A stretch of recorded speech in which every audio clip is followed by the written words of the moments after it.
Welcome to the Life Inspired podcast, where we dive into stories that ignite passion, purpose, and positivity.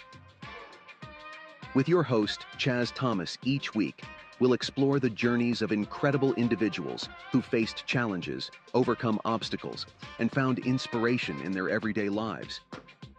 If you're looking for a dose of motivation or searching for that spark to keep going, you're in the right place. Let's discover what drives us, what moves us, and how we can all live a life inspired. So sit back, get ready to be uplifted, and let's jump into today's episode.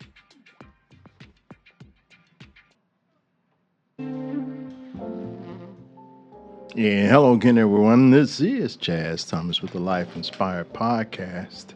Hope everyone is doing fine and had a blessed weekend. I had a great weekend. I had the opportunity and the privilege to attend my old grammar school, alma mater, St. Lawrence Catholic Elementary School in Chicago. And I'm going to tell you why it was so special. Is because I don't know how many of you are familiar with Theaster Gates.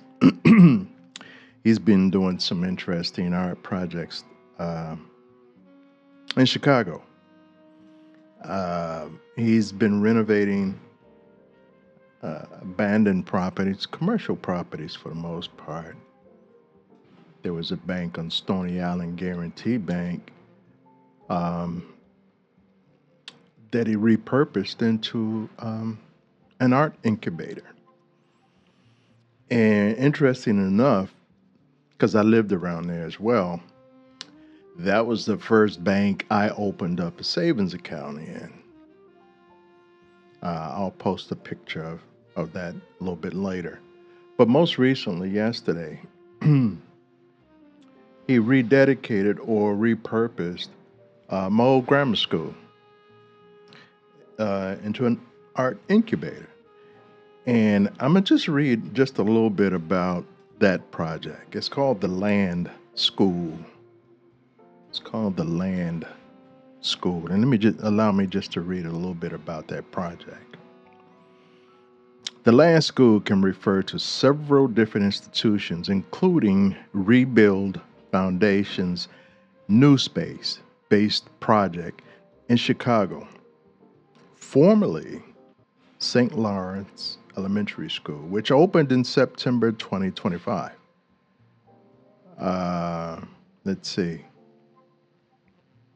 What else? The Land School, Chicago, a project by Rebuild Foundation, led by the artist, Theaster Gates, located at the former St. Lawrence Elementary School. That's on 72nd in Dorchester, again in Chicago.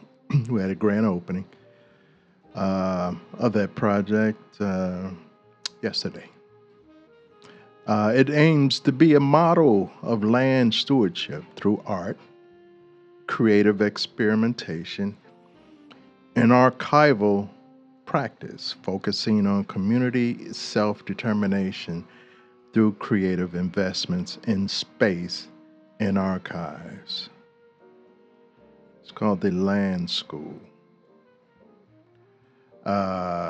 See if it's anything else on here worth mentioning. But when you get a chance to, look up the Land School. Again, put together by the Rebuild Foundation, who is headed by Theaster Gates. Here's a little more here. Rebuild Foundation, the nonprofit artistic project led by artist Theaster Gates, is thrilled to be announcing the opening of the Land School, the organization's latest space-based project at what was formerly known as St. Lawrence Elementary School. Okay. Elaborate on its mission. Okay, this is interesting. At the Land School, Rebuild will elaborate on its mission by offering space, time, access, and critique and process-driven programming led by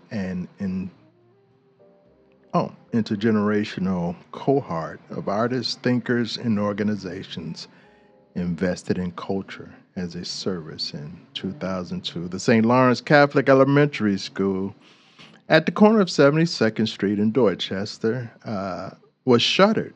Yes, it was closed for a while, placing a 40,000 square foot institution at the risk of demolition. It had a red X. It was marked for demolition. I remember that. And so was the church, which was across the street from it. Unfortunately, the church was demolished, but we were able to preserve the grammar school. After over a decade, Gates and Rebuild acquired the building for nearly $500,000. Wow.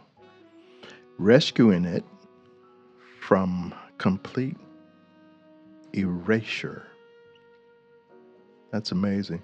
This acquisition initiated a 7-year, $12 million reconstitution project that preserves the building historic masonry structures, signature plaster work, and decorative bricks. Yeah, it was a work of art on its own. That building, I think the building was built in 1926. I think I remember reading that on one of the cornerstones. But anyway, that happened. That happened yesterday, and I was very. And the thing about it, I had been trying to keep up with that project, and for some reason it fell off my radar. And just so happened about a week ago, I was going through my Facebook account, and a blurb came up about this event yesterday. I said, "Oh, you know what? I got to be there, and I got to take pictures." So I even posted on my timeline Theaster Gates giving his speech about the project. I think it's very interesting. I have more footage of that too. I'm in the process of putting together. Hopefully to have that together by the end of the week. But anyway, I say all that to say this. Even in grammar school, one of my best subjects was art and music. I was inspired at a very young age. And so much so, I became an artist. I became a musician. I played in a band in the 7th grade, 8th grade. I was in a couple of their talent shows at St. Lawrence. But that's where I think I got my start in music, going to that grammar school. And how ironic is it that that it's being repurposed for this project? I think that's awesome. Thanks again to Theaster Gates for making that possible. While we're on the subject, I did have I've been wanting to meet Mr. Gates for a number of years. I think over 10 years, because I had a project of my own called the AMP Community Arts Program, Art, Music, Poetry Community Arts Program for the youth. I designed it as a incubator for young artists. I have 4 sons who are in the arts, and when I used to keep them sometimes over the summer, um, to give them something to do, I always had a studio set up in my place. They said, "Dad, what are we going to do this summer?" I said, "I don't know, but I'm going to work. Why don't you guys go in the studio and, fiddle around in there a little bit?" He said, "But we don't know how to work this stuff." I said, "Good, there you go. That's your summer project. Figure out how this stuff works." And before you know it, after a while, they were making beats for some of their friends and selling them. I didn't know they were selling them, but just goes to show you, uh, if you surround yourself with certain things, how you will adapt to it. Nevertheless, I thought this was a great opportunity. I said, you know what? There's a lot of kids in our inner city who are gifted, who are young artists. I can remember times them sketching, writing poetry, things of that nature.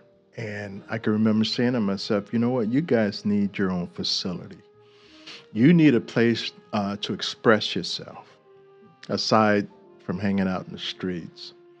So I created AMP Community Arts Program. I wanted it to be a showcase for these young artists, a place to perform, a place where they can demonstrate and express themselves and let the community know that not all kids are bad. Matter of fact, I don't believe in bad kids. I just believe in bad direction.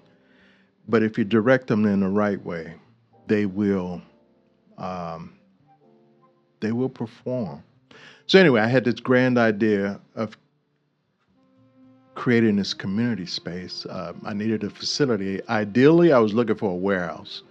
I figured that'd be the perfect venue. As far as space, we have a stage. We'll have the walls to hang the art. We'll set a corner up for social media and the whole 9 yards. And so I had just heard of Theaster Gates then. I think that was right around he was working on the Guarantee Bank project. And I said, you know what? That's kind of what I was thinking about doing. He kind of beat me to the punch, but maybe we can do a collab. So anyway, needless to say, I was not able to catch up with him. He's a very busy guy. He's a very busy man. He's a very interesting guy because he's an artist, and he works with the university on a lot of their artistic projects. So I can understand that. I said, well, I'll catch up with him at some point in some time, and that was several years ago. And I still had a blueprint for AMP Community Arts Program because my idea, I like the fact he's using this commercial space and not letting it fall to demolition. But my idea is, why not convert some of these closed schools and repurpose it for art incubators around the city? I remember coming up, we had activities. We had the Boys Club, we had the Boy Scouts, we had the YMCA, which was free. We had so many activities we can get involved with. We weren't really even thinking about hanging out in the street, but that's no longer the case. I mean, yeah, we still have the YMCA and we still have other clubs, but they cost, and not everyone is able to afford those prices. But anyway, so this, this is how God works. Thank you, God, for the message. This is how God works. How ironic is it that this should come across my desk again? An opportunity to meet with Mr. Theaster Gates and for me to present my blueprint to him on how to start converting or repurposing some of these closed schools into art incubators around town. You'd be surprised how many artists there are out there, especially young artists. They just need opportunity. They just need the exposure. So, Theaster Gates, I hope you get a chance to see this podcast because I'm reaching out to you again. Let's do a meeting so I can share some of my ideas with you on how we can make this happen. I'll give you my email, ct4658 at gmail.com. CT, as in Charles Thomas, 4658 at gmail.com. Please reach out, have your staff reach out, and if nothing else, let's just have a meeting.